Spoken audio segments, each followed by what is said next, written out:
What's going on, everybody? It's your boy DrMcNastee KE, and in case you ain't know, the KE stand for kill everything. That mean your dog, your cat, your girlfriend, your boyfriend, the Ninja Turtles, the new ones, not the old cartoon, the new ones, because I don't really like the new ones. They look stupid.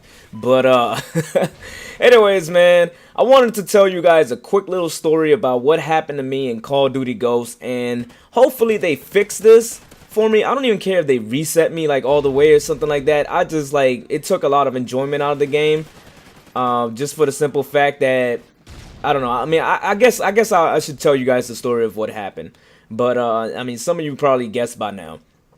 And I also want to talk about something else that I'll be bringing up later on in the video after I watched a video from your girl Fist, and I wanted to just briefly go over a few things on that.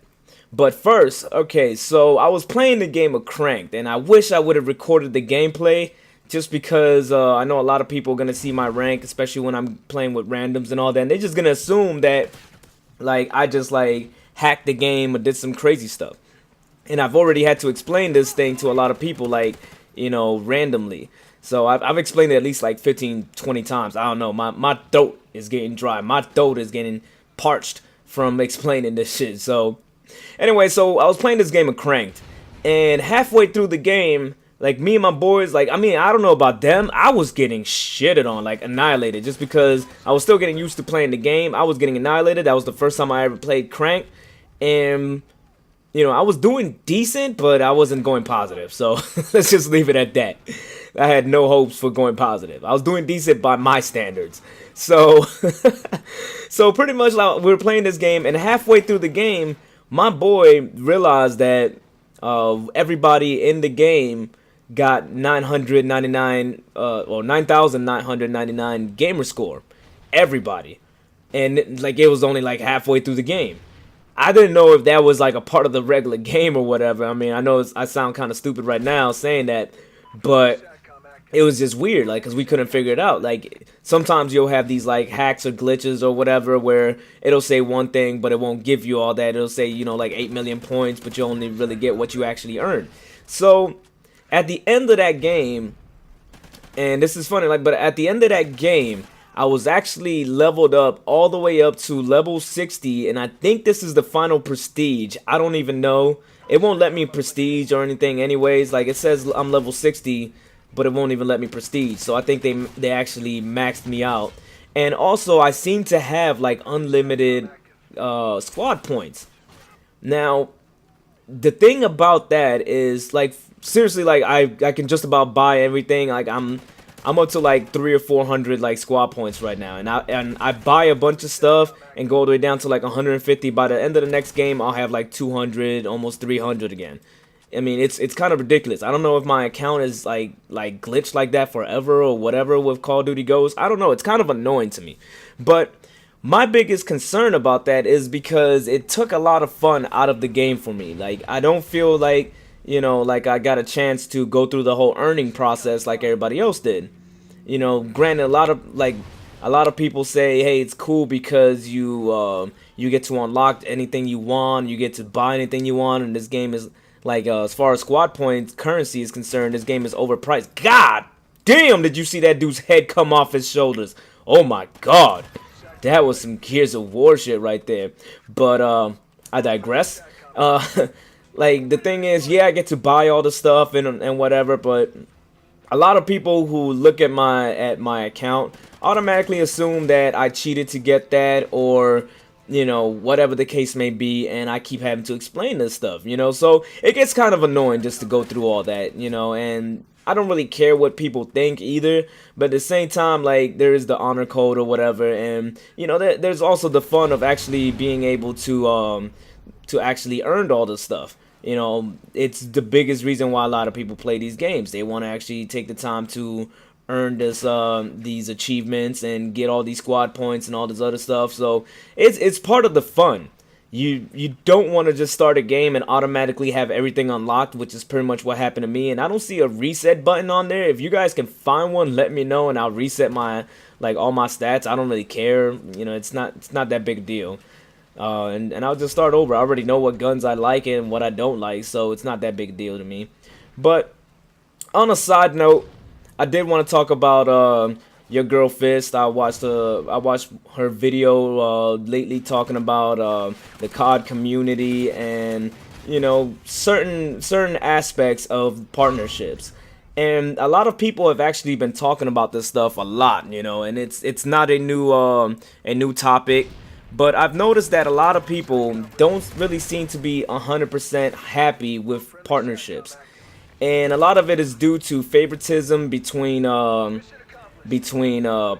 guess specific people in the community or people in that partnership. They tend to kind of ride each other and follow each other and only talk to each other, or even if like little things like if you tweet somebody in there, they won't tweet you back. They only tweet other people back because they stick in their own cliques. And in my view, from a smaller channel point of view, I only have like 140 subs currently, so I'm not that big of a channel. Hopefully I'll see growth, but it's not my main priority. It's not the biggest thing in the world for me. Like if I don't get like 180,000 subs by the end of the year, I'm not gonna kill myself. So I just like to entertain and all that.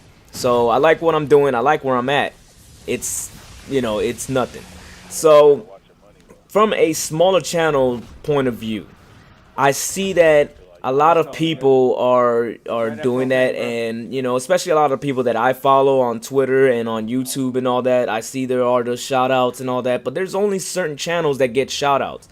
This is why some channels like What's Up World's channel, where he does the shout out ring, where he pretty much shouts out people that you may not know who have good channels, who have good content, things that you might like that might be different, that's not just Call of Duty, that's not just Battlefield, just different, that you may like. That's why he has a lot of my respect, because they put all that stuff together. Him and Slaughter Your Face and a few other dudes, they put that together.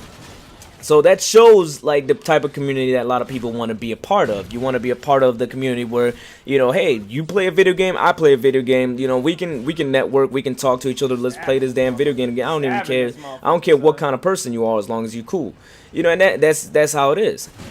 But once your channel starts getting bigger, you'll start noticing that certain people will not hang around each other unless their channels are equally as big, or you might not even see them at all with anybody. Like let's use for example Ali A.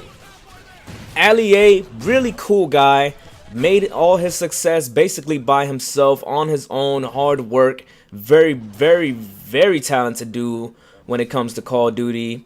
Maybe he could probably use some practice or some tips on Battlefield from the looks of it, but his Call of Duty, everything, he's a genius at it.